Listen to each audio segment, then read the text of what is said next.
सभी दोस्तों को नमस्कार। एक बार फिर से आपका स्वागत है संकल्प टेक्निकल क्लासेज में।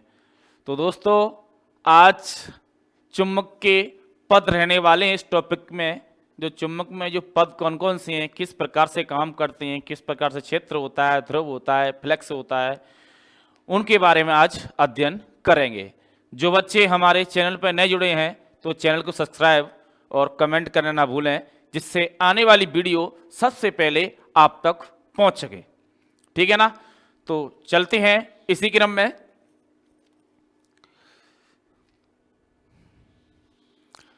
देखो, आज हमारे पार्ट 1 में रहने वाला है चुंबकीय पद।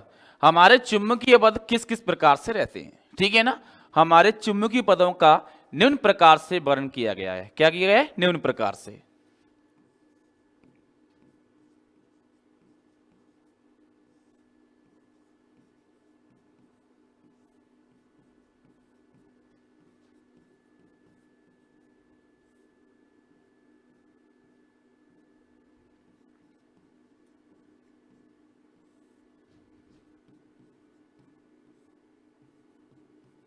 निम्न प्रकार से वर्णन किया गया है। अब किस प्रकार से किया गया है वो एक एक से अब हम समझेंगे। तो पहला आता है ध्रुव। क्या आता है? ध्रुव।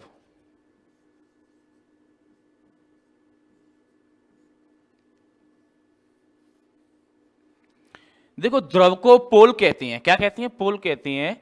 आपकी ध्रुव वहां पर, जैसे आपकी मोटर, जनरेटर कोई भी हो, उसमें ध्रुव चलते हैं। आपके एनएस ध्रुव होते हैं, उनके माध्यम से अपन पोल बनाते हैं। तो ध्रुव किसे कहती हैं? जिस चुंबक में जिस बिंदु पर चुंबक बल रेखाओं की तीव्रता अधिकतम होती है। क्या? अधिकतम होती है। क्या होती है? बल रेखाएं क्या होती हैं? अधिकतम होती हैं। किस पर? चुंबकीय बिंदु पर। किस पर? बिंदु पर। जो बिंदु होता है, जैसे कि आपका ध्रुव बिंदु हो गया, आपका दो ध्रुव हो गए, ठीक है ना? आपका कौन कौन सा? एन और एस। अब जो दो ध्रुव हो गए तो उन पे, इन बिंदुओं पर क्या होगा? बल रेखाएं निकलेंगी। किसकी? चुंबकीय बल रेखाएं। तो कह सकते हैं इसको कि चुंबक में जिस बिंदु पर चुंबकीय बल रेखाओं की तीव्रता अधिकतम होती है, वह बिंदु क्या कहलाता है? चुंबकीय ध्रुव या ध्रुव कहलाता है। क्या कहलाता है? चुंबकीय ध्रुव या ध्रुव कहलाता है। तो लिखेंगे इस प्रकार से, लिखेंगे ध्रुव में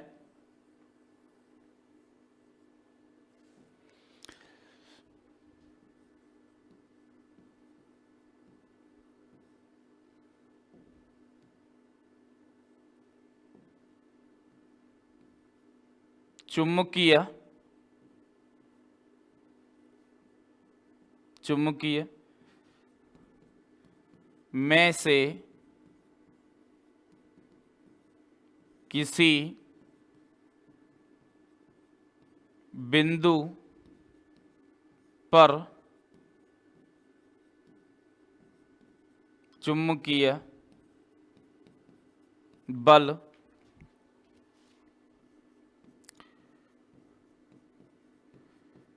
रेखाओं का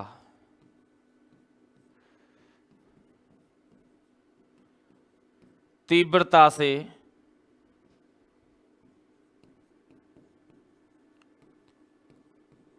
अधिकतम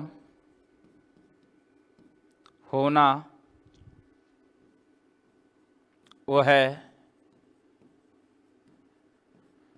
चुंबकीय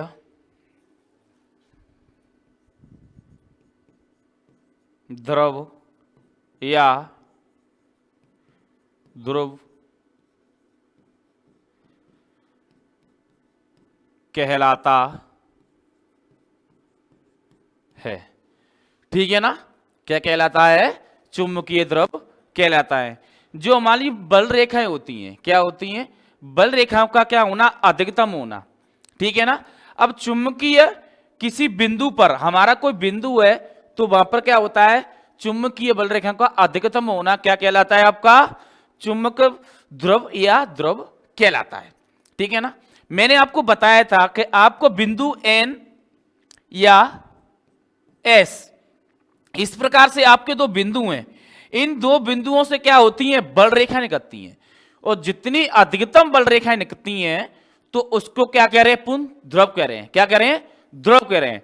चाहे तो यहां से निकल जाए रेखाएं अधिक, चाहे यहां से निकल जाए, पर निकलती दोनों बिंदुओं से हैं। क्या निकलती हैं, दोनों बिंदुओं से निकलती हैं। और सामर्थ्य पर भी ये दोनों कैसी होती हैं, बराबर होती हैं। क्या होती हैं दोनों, सामर्थ्य पर बराबर होती हैं। क्या होती हैं, दोनों बराबर होती हैं, बराबर होती हैं।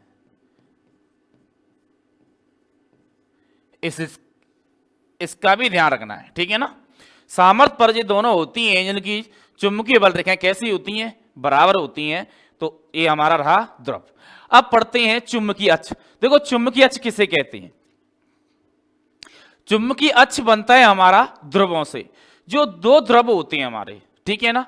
अब इसके अंदर ध्रुव के अंदर क्या ध्रुव होती हैं, दो ध्रुव होती हैं। एक तो आपका होता है उत्तरी ध्रुव और एक दूसरा कैसा होता है, दक्षिणी ध्रुव, ठीक है ना। तो हम कह सकते हैं ध्रुव दो प्रकार से होते हैं। ध्रुव दो प्रकार से होते हैं, ठीक है ना। पहला कौन सा है, उत्तर ध्रुव, ठीक है ना। और दूसरा कौन सा है, दक्षिण ध्रुव। इस प्रकार से हमारे दोनों रहते हैं। अब आते हैं चुंबकीय अक्ष। देखो चुंबकीय अक्ष किस प्रकार से होता है।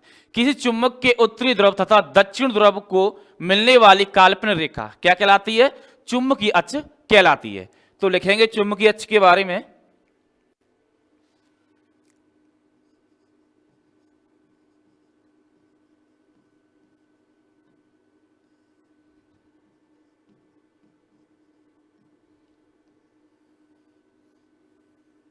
क्या बताया था मैंने, किसी चुंबक के उत्तरी ध्रुव तथा दक्षिणीय ध्रुव को मिलाने वाली काल्पनिक सरल रेखा चुंबकीय अक्ष कहलाती है। ध्यान रखना है, क्या कहलाती है, जो दो हमारी रेखाएं होती हैं, कौन सी, उत्तर और दक्षिण, दोनों को काल्पनिक रेखा पे मिलाती है। क्या अक्ष मिला रहा है हमारा, तो उसी को क्या कह रहे हैं अपन, चुंबकीय अक्ष कह रहे हैं। दो रेखा होती हैं, कौन कौन सी आपको पता है, मैंने बता दी आपको, उत्तर और दक्षिण। जब दोनों रेखा निकलती हैं एनएस के माध्यम से तो एक ही जाके बिंदु मिलती हैं, ठीक है ना, बीच में जाके मिले, कहीं पर इधर से निकले चाहे इधर से निकले, कहीं ना कहीं तो मिलना हो रहा है ना, तो उसी को क्या कह रहे हैं, अक्ष कह रहे हैं। क्या कह रहे हैं, उस सरल रेखा को क्या कह रहे हैं, अक्ष कह रहे हैं। तो लिखेंगे किसी चुंबक में, किसी चुंबक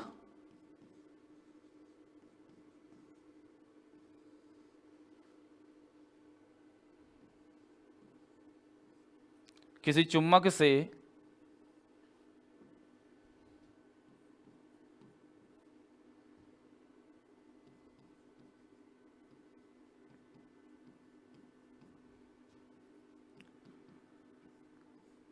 देखो किसी चुंबक से निकलने वाली रेखा कहां से, उत्तर से दक्षिण की ओर जाने वाली, ठीक है।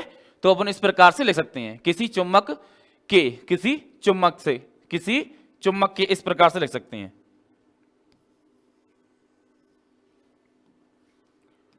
किसी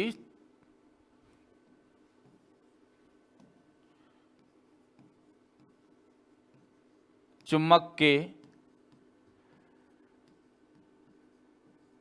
उत्तरीय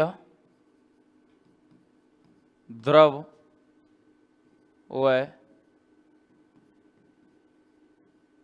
दक्षिणीय ध्रुव से, किसी चुंबक के उत्तरी ध्रुव व दक्षिणीय ध्रुव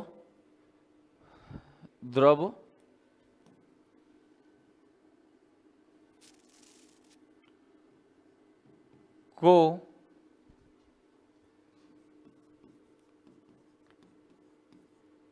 मिलाने वाली काल्पनिक सरल रेखा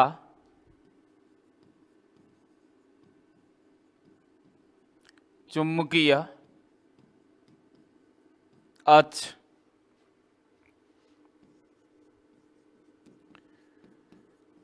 कहलाती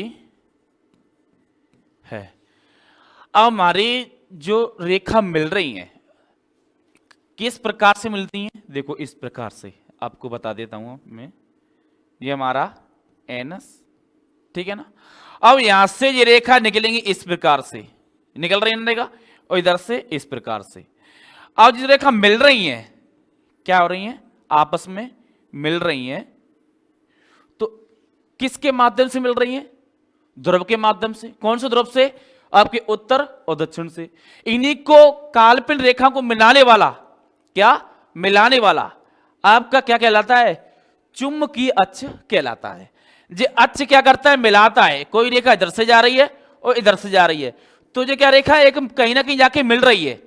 अब जैसे रेखा यहां से स्टार्ट हुई तो जहां के मिलेगी, तो ये क्या हो गया? अक्ष हो गया हमारा। क्या हो गया? अक्ष हो गया। इसी को क्या कह रहे हैं? अक्ष कह रहे हैं अपन।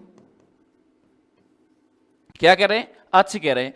कभी पूछ ले आपको कि दो रेखाओं को या उत्तर और दक्षिण को मिलाने वाली काल्पनिक रेखा को क्या कहते हैं? भाई क्या कहते हैं? अक्ष कहते हैं। ये ध्यान रखना है विशेष करके। ये पूछा जाता है कई बार प्रश्नों के बारे में, प्रश्न को गुमराह करके पूछा जाता है आपको कि जो काल्पनिक रेखाएं, जो काल्पनिक रेखाएं मिलने वाली, अब कहीं से तो स्टार्ट हो रही हैं और कहीं तो मिलेगी ना जाके। अब यहां से स्टार्ट हुई वहीं से आके मिल गई, तो ये कौन सा बन गया? चुंबकीय अक्ष बन गया। अब रेखा हमारे कौन सी? चुंबकीय है। अब दूसरी रेखा तो बता नहीं रहे हैं, चुंबक के बारे में पढ़ रहे हैं। तो चुंबकीय रेखा उत्तर, मैंने क्या बताया? उत्तर और दक्षिण, एनएस हो गए दोनों। तो यहां से निकलने वाली रेखा कहीं ना कहीं मिलेंगी जाके। अब यहां से स्टार्ट हुई तो यहां के मिलेंगी, तो इसी को क्या कह रहे हैं? अक्ष कह रहे हैं। विशेष करके ध्यान रखना। क्या करना? विशेष करके ध्यान रखना। थोड़ा सा क्या हो गया? हाँ, विशेष करके ये ध्यान रखना है आपको, ठीक है ना। तो क्या कहलाता है? चुंबकीय अक्ष कहलाता है। जो काल्पनिक रेखा कौन सी होगी हमारी? ये निकलने वाली, ठीक है ना। तो क्या कहलाता है? चुंबकीय अक्ष कहलाता है, ठीक है। अब बढ़ते हैं उदासीन अक्ष। चुंबक का उदासीन अक्ष क्या होता है? देखो, चुंबक का उदासीन अक्ष लिख देता हूं मैं। चुंबकीय उदासीन अक्ष,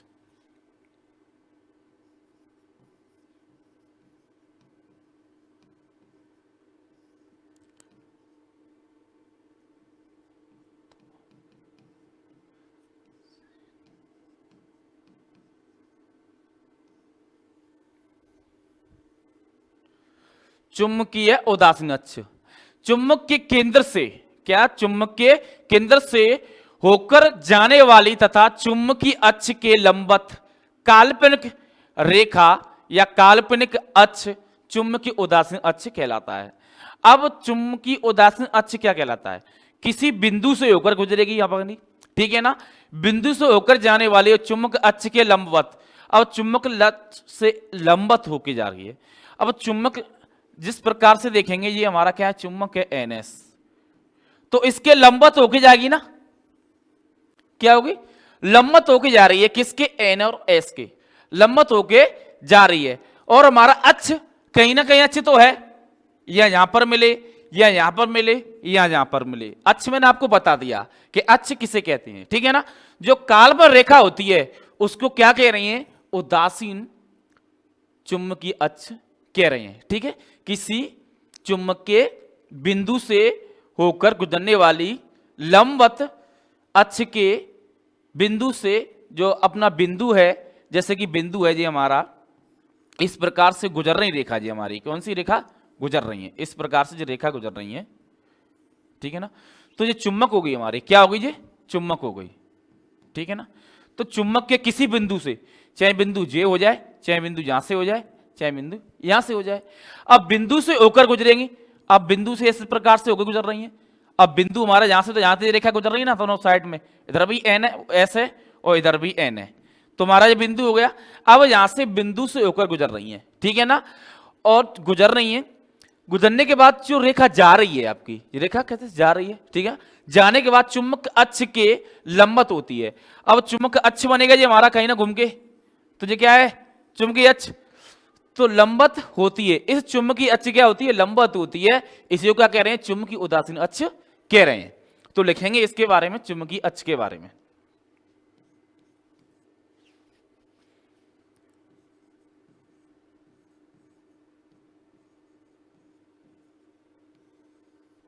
चुंबकीय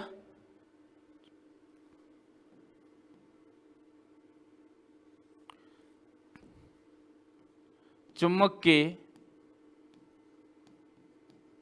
केंद्र बिंदु से होकर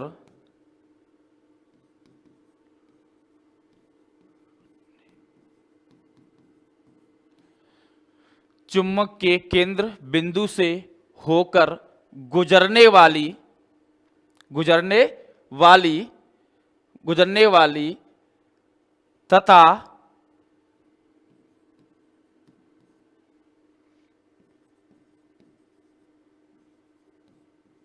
चुंबकीय अक्ष के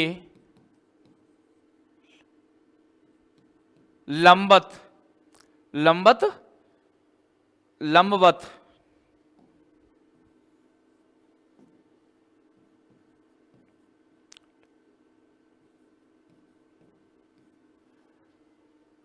चुंबक अक्ष के लंबवत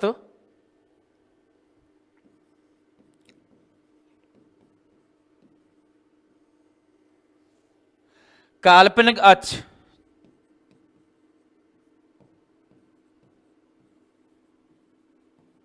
चुंबकीय उदासीन अक्ष कहलाता है, ठीक है ना। चुंबक के केंद्र से होकर गुजरने वाली तथा चुंबकीय अक्ष के लंबवत काल्पनिक अक्ष, क्या, काल्पनिक अक्ष चुंबकीय उदासीन अक्ष कहलाती है। ये इस प्रकार से है, मैंने आपको बता दिया। अब इसके बाद आता है चुंबकीय बल रेखाएं। जो चुंबकीय बल रेखाएं वो किस प्रकार से होती हैं, ठीक है ना। चुंबकीय बल रेखाएं, तो चुंबकीय बल रेखाओं के बारे में पढ़ेंगे। देखो चुंबकीय बल रेखाएं हमारी इस प्रकार से समझेंगे अपन, किसी बिंदु से या किसी बिंदु पर खींची गई किसी बिंदु पर खींची गई सरल रेखा उस बिंदु पर कार्यरत चुंबक क्षेत्र की दिशा को क्या कहते हैं, चुंबकीय बल रेखा कहते हैं। किसी चुंबक के, ठीक है ना, जो हमारा बिंदु है, किसी बिंदु पर खींची गई रेखा, कौन सी, आपका ये बिंदु है, हमारा कोई बिंदु है, इस पर खींची गई रेखा, चाहे इस प्रकार से हो, चाहे इस प्रकार से हो, चाहे इस प्रकार से हो, कैसी भी हो, इस बिंदु से खींची गई रेखा अब इस बिंदु को स्पर्श करेगी, इस बिंदु को स्पर्श करेगी, क्या करेगी, इस बिंदु को स्पर्श करेगी रेखा। आपकी इस बिंदु को स्पर्श करने के बाद उस बिंदु पर क्या, उस बिंदु पर कार्यरत, हमारा इस बिंदु पर कार्यरत क्या है, चुंबक है, क्या है, चुंबक है जी, ठीक है ना। अब हमारा बिंदु है ये और इस पे क्या है, चुंबक है, तो चुंबक है हमारा इस पर, तो उसी क्षेत्र को क्या कह रहे हैं अपन, चुंबकीय बल रेखा कहते हैं, या चुंबकीय क्षेत्र की दिशा को प्रदर्शन करता है। इस प्रकार से समझेंगे, देखें जैसे कि हमारा ये एन और एस, ठीक है ना, ये हमारा बिंदु है, तो इससे गुजरने वाली रेखा, ठीक है ना, इससे गुजरने वाली, इस बिंदु से गुजरने वाली, अब ये रेखा गुजर रही है हमारी, तो इस बिंदु से क्या निकल रही है हमारी, चुंबकीय बल रेखा निकल रही है, क्या निकल रही है, चुंबकीय बल रेखाएं। आपको किस, इस प्रकार से निकलती है चुंबकीय बल रेखा, किस प्रकार से, इस प्रकार से,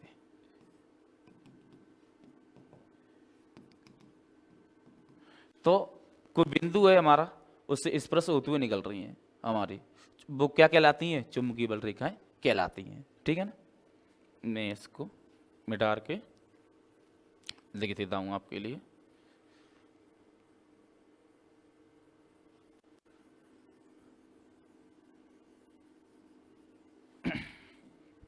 चुंबकीय बल रेखाएं।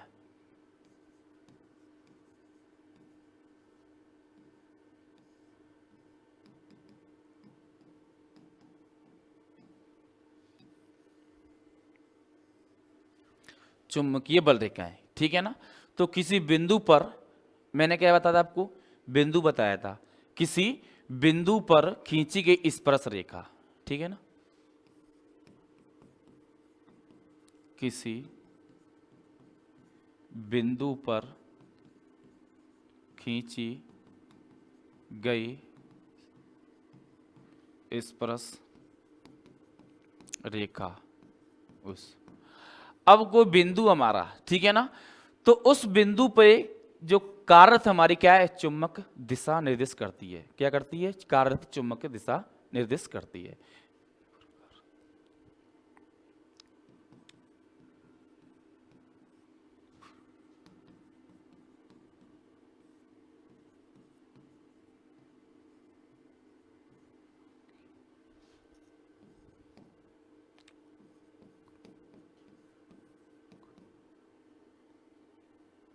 चुंबकीय दिशा का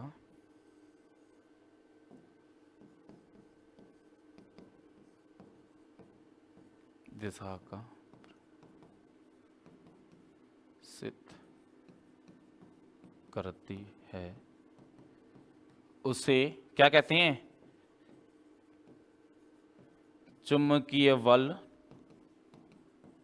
रेखा कहते हैं, ठीक है ना। क्या कहते हैं, चुंबकीय बल रेखाएं कहते हैं। अब आता है हमारा चुंबकीय क्षेत्र, और चुंबकीय क्षेत्र किस प्रकार से होता है।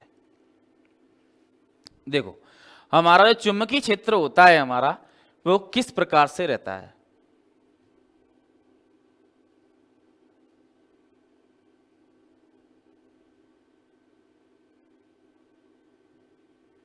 हमारा आता है चुंबकीय क्षेत्र। अब छड़ चुंबकीय क्षेत्र किस प्रकार से रहता है। देखो, किसी कपड़े पर रगड़ती हैं चुंबकीय छड़ को, ठीक है ना, तो उसमें क्या होता है, चुंबकीय बल रेखाएं निकलती हैं, ठीक है ना। अब हमारी ये चुंबकीय बल रेखाएं, ये क्या है, चुंबकीय बल रेखाएं हमारी, ठीक है, ये क्या है, छड़ चुंबक का एक क्षेत्र है। तो उस पर क्या हो रही हैं, बल रेखाएं निकल रही हैं। क्या निकल रही हैं, बल रेखाएं निकल रही हैं। किसी चुंबक के चारों ओर क्या होता है, अब ये चुंबक है तो इसके चारों ओर क्या होगा भाई, चारों ओर क्या होगा, वह क्षेत्र जिसमें चुंबक की सुई द्वारा उस पर प्रभाव अनुभव किया जाता है। उसका जो चुंबक द्वारा सुई पे जो बल रेखाएं निकल रही हैं, उसका एक क्या करते हैं अपन, अनुभव या प्रभाव को ज्ञात करते हैं, ठीक है ना। उसको क्या कहते हैं, चुंबक क्षेत्र कहते हैं। किसी चुंबक के चारों ओर का वह क्षेत्र जिसमें चुंबक की सुई द्वारा उसके प्रभाव का अनुभव किया जाता है, उसे क्या कहते हैं, चुंबकीय क्षेत्र कहते हैं। सिंपल सी बात है, ठीक है ना। अब चुंबक का चारों तरफ का क्षेत्र, अब इसका चारों तरफ का क्या है, चुंबकीय क्षेत्र है जी, ठीक है ना। चारों तरफ का क्या है, चुंबकीय क्षेत्र, जिसमें चुंबक सुई के द्वारा क्या कर रहे हैं, प्रभाव का अनुभव कर रहे हैं। क्या, चुंबक सुई के द्वारा प्रभाव का अनुभव कर रहे हैं, उसी को क्या कहते हैं, चुंबकीय छड़ कहते हैं। तो लिख लेंगे चुंबकीय क्षेत्र।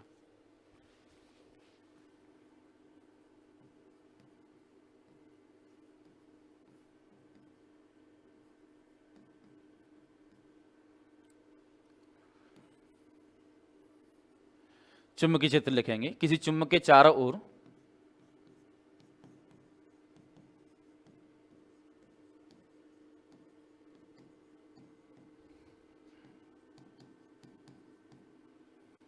किसी चुंबक के चारों ओर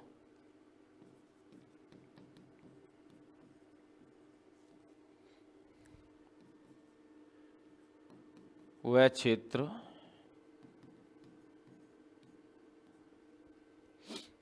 वो है क्षेत्र जिसमें चुंबकीय सुई द्वारा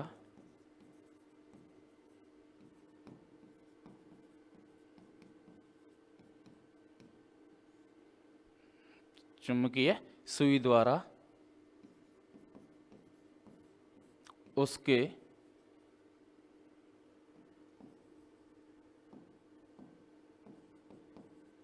प्रभाव का अनुभव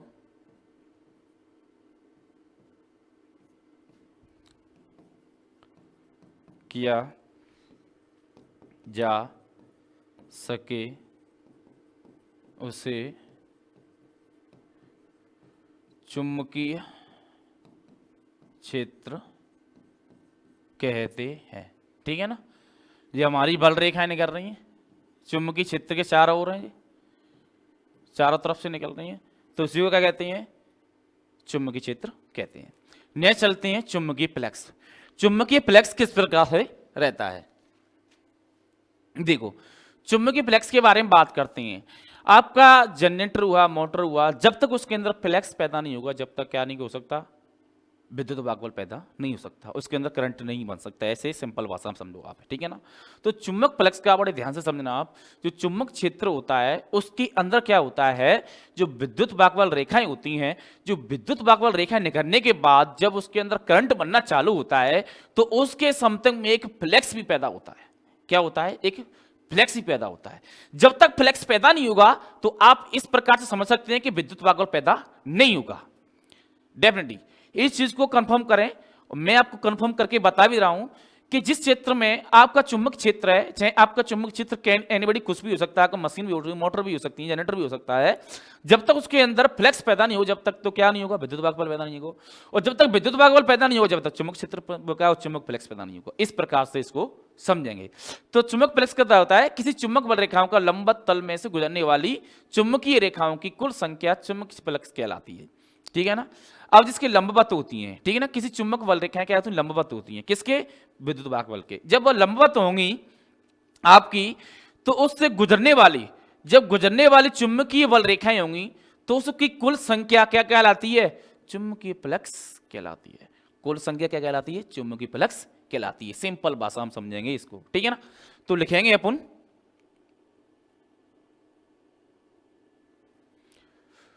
चुंबकीय फ्लक्स।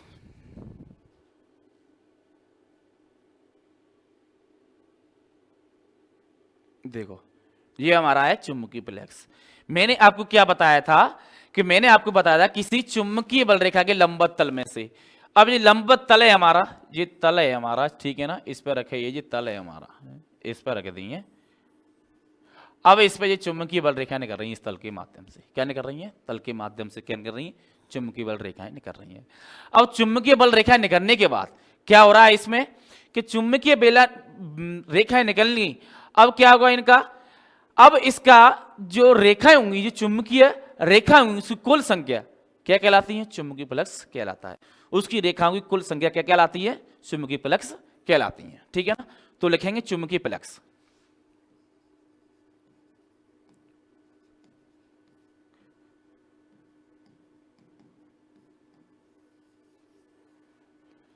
चुंबकीय फ्लक्स, ठीक है ना।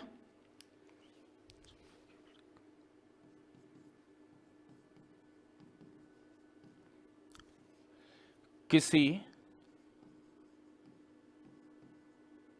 चुंबकीय बल रेखा,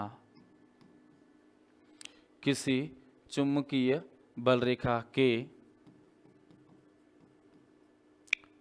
लंब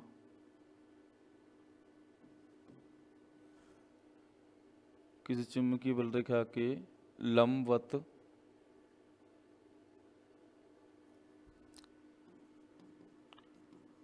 तल में से, लंबवत तल में से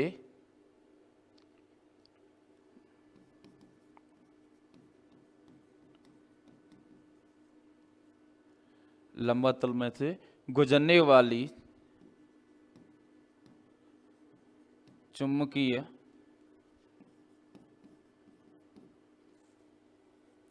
रेखाओं की कुल संख्या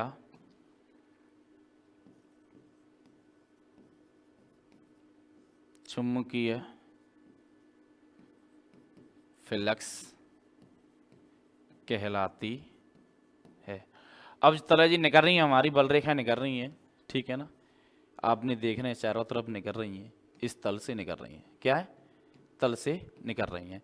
तो इसी को क्या कह रहे हैं? चुंबकीय फ्लक्स रेखा कह रहे हैं, ठीक है ना। और इसका प्रतीक क्या होता है? प्रतीक होता है फाई, ठीक है ना, क्या होता है प्रतीक फाई, ठीक है। और ऐसा ही मात्रक क्या होता है आपका, जो इसका ऐसा ही मात्रक होता है वो होता है बेवर, क्या होता है बेवर। और एक और होता है इसका मात्रक, एक और मात्रक क्या होता है मैक्सवेल।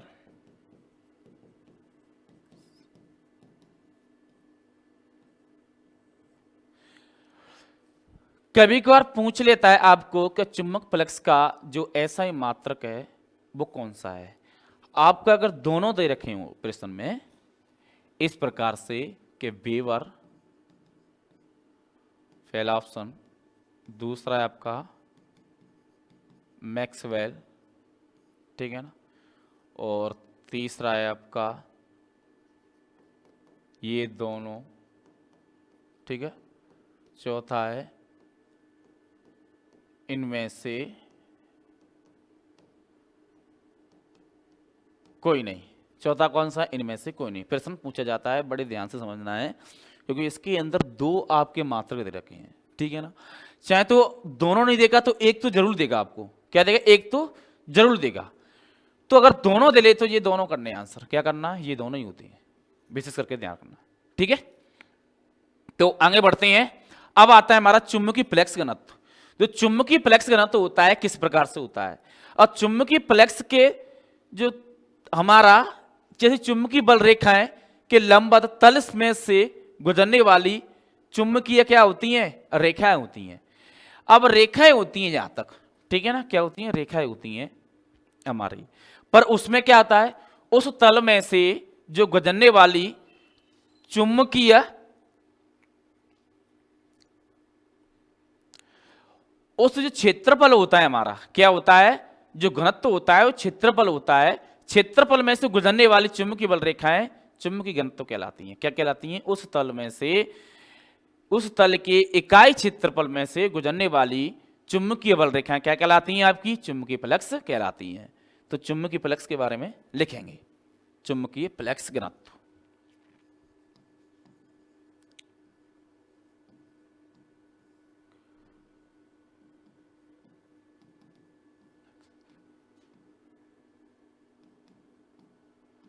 चुंबकीय फ्लक्स घनत्व, ठीक है ना। तो तल के इकाई में से, क्या मैं, तल के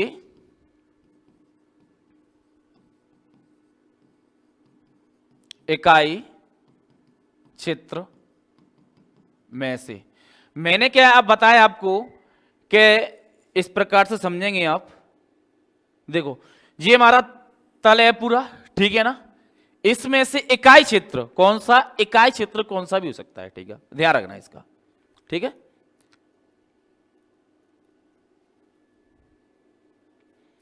इकाई क्षेत्र में से गुजरने वाली चुंबकीय बल रेखाएं,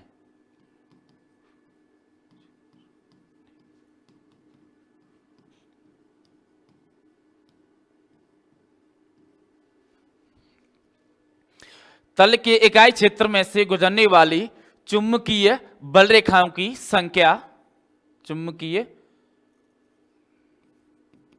बल रेखाओं की संख्या चुंबकीय फ्लक्स, चुंबकीय फ्लक्स घनत्व कहलाती है, ठीक है, चुंबकीय घनत्व कहलाती है। इसका विशेष प्रकार से ध्यान रखना है, ठीक है। ये हमारा चुंबकीय फ्लक्स हो गया। इसको प्रदर्शित किससे करते हैं, बी से इसको प्रदर्शित करते हैं, बी से प्रदर्शित करते हैं, ठीक है। अब इसको निकालने का सूत्र कौन सा होता है, बी बराबर 5/a, क्या होता है, बी बराबर 5/a, ठीक है। इसका बेस करके ध्यान करना है। फाई का मतलब क्या होता है, चुंबकीय फ्लक्स किसमें, वेबर में, ठीक है ना, और चुंबकीय बल रेखाओं का लंबवत तल का क्षेत्रफल किसमें, मीटर स्क्वायर में, ये ध्यान रखना है।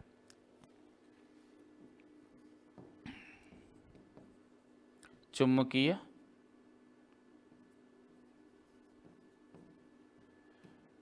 वेबर में। क्या होता है हमारा चुंबकीय फ्लक्स किसमें होता है? वेबर में, ठीक है ना, फ्लक्स।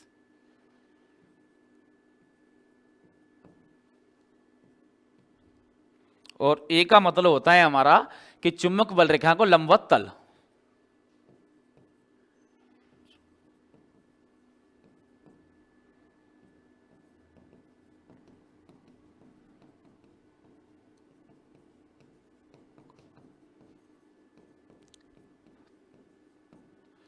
लंबवत तल का क्षेत्रफल किसमें होता है? मीटर स्क्वायर में।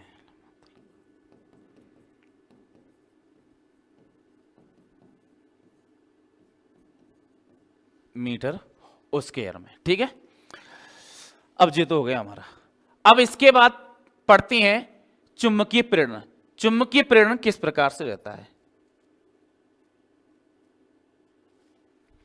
चुंबकीय प्रेरण किस प्रकार से रहता है? तो चुंबकीय प्रेरण के बारे में अध्ययन करेंगे। देखो, चुंबकीय प्रेरण होता है कि जब किसी चुंबक को किसी लोहे पिंड के निकट लाया जाए, या लोहे पिंड को उस चुंबक के निकट लाया जाए, तो उस पिंड में विपरीत ध्रुवता क्या होती है? चुंबक पैदा होता है। विपरीत ध्रुवता का क्या होता है? चुंबक पैदा होता है। उसी को क्या कहते हैं अपन? चुंबक प्रेरण कहते हैं। कहने का मतलब है लोहे को चुंबक के पास ले जाए या चुंबक को लोहे के पास ले जाए, उसमें एक विपरीत क्या होता है? ध्रुवता क्या होती है? पैदा होती है। क्या होती है? पैदा होती है। इसको क्या कह रहे हैं अपन? प्रेरण चुंबक कह रहे हैं। ध्यान से रखना, ठीक है ना। तो लिखेंगे प्रेरण चुंबक, चुंबकीय प्रेरण।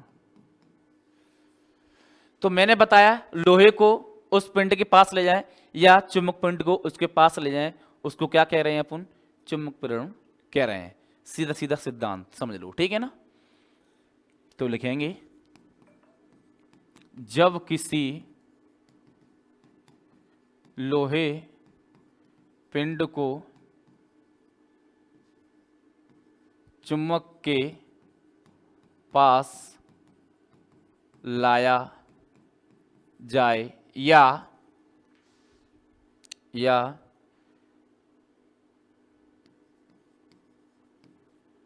चुंबक को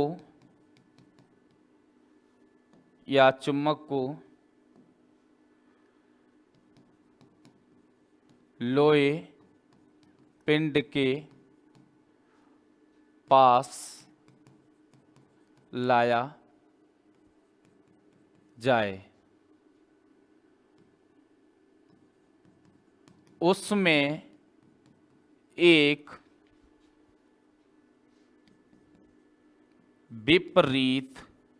विपरीत ध्रुवता का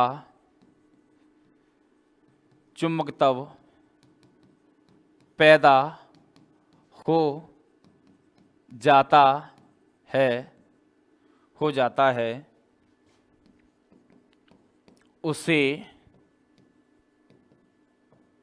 चुंबकीय प्रेरण कहते हैं। क्या कहते हैं भाई? चुंबकीय प्रेरण कहते हैं। जैसे मोटर, मशीन, ईटीसी। जो आपकी मोटर मशीनें होती हैं तो उसके अंदर चुंबक बनता है। जब उसमें हम लोहे की जो वस्तुओं से बना होता है, जैसे कि रोटर बना होता है कि लेमिनेट पत्तियों से बना होता है, ठीक है ना। तो उस प्रकार से क्या कर रहे हैं? लोहे को चुंबक के पास या चुंबक को लोहे के पास, उसमें एक विपरीत क्या होता है? ध्रुवता पैदा हो जाती है चुंबकत्व का। उसे क्या कहते हैं भाई? चुंबकीय प्रेरण कहते हैं। अब आता है चुंबकीय परपथ। चुंबकीय परपथ उसे कहते हैं चुंबक रेखाओं का पूर्ण या बंद मार्ग चुंबकीय परपथ कहलाता है। चुंबकीय परपथ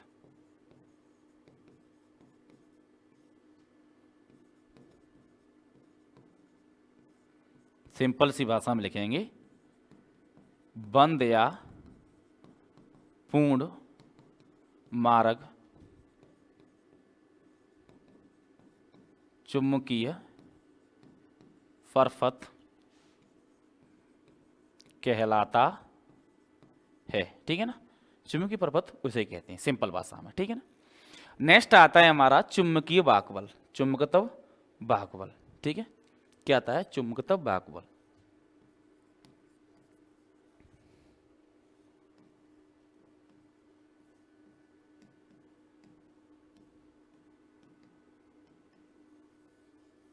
चुंबकत्व वाहक आता है। ठीक है ना, चुंबकत्व प्रपथ में चुंबक फ्लक्स के स्थापित करने वाला बल चुंबकीय फ्लक्स कहलाता है। क्या कहलाता है? चुंबकीय फ्लक्स कहलाता है या चुंबकीय बल रेखाएं कहलाती हैं। चुंबक प्रपथ में चुंबकीय फ्लक्स को, चुंबकीय जो प्रपथ होता है उसमें चुंबकीय फ्लक्स को स्थापित करने वाला बल क्या कहलाता है? चुंबकत्व बल कहलाता है। तो लिखेंगे सिंपल भाषा में इसको,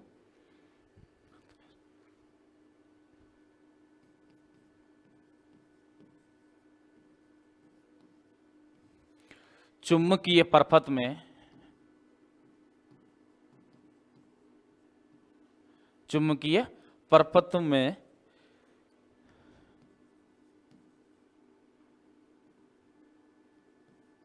चुंबकीय फ्लक्स, चुंबकीय प्रपथ में चुंबकीय फ्लक्स को स्थापित करने वाला बल चुंबकत्व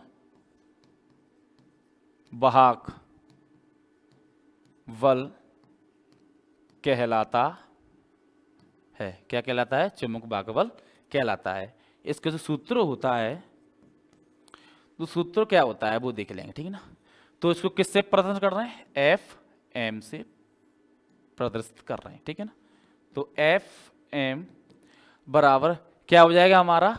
आई एन या एन आई। इस पे एक आधारित क्या देखते हैं? एक प्रश्न देखते हैं। प्रश्न है, किसी कुंडली में 5 एम्पीयर की धारा प्रवाहित हो रही है जिसमें 250 एम्पीयर टर्न का चुंबकत्व वाहक बल उत्पन्न हो रहा है, तो कुंडली में टर्नों की संख्या ज्ञात कीजिए। क्या करनी है? टर्नों की संख्या ज्ञात करनी है। मैंने आपको सूत्र बता रखा था कि जो सूत्र था हमारा एफ एम बराबर एन आई था। क्या था? एफ एम बराबर एन आई था। ठीक है ना, जब हम एफ एम बराबर आई एन, तो उसमें पूछ क्या रहा है? टर्न की संख्या पूछ रहा है। एन क्या है? टर्नों की संख्या। ये क्या है? विद्युत धारा। ठीक है ना, तो एन बराबर क्या होता है हमारा? ठीक है ना, तो क्या होता है? आई बराबर एफ। क्या होता है? आई बराबर एफ। ठीक है, तो निकालेंगे अपन इसको, रखेंगे एन बराबर आई का मान कितना है? एम्पियर 250 दे रखा है आपका, 250 टर्न दे रखा है। सॉरी, इसको गलत हो गया, इसको इस प्रकार से लिखेंगे,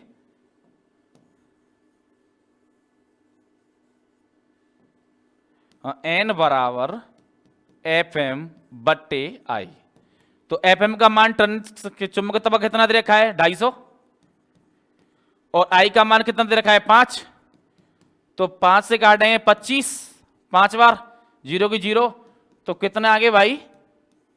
50 टन आ गए आपके। जो एन का मान निकल के आया 50, ये ध्यान रखना है। कितना निकल के आया? 50 निकल के आ जाए एन का मान।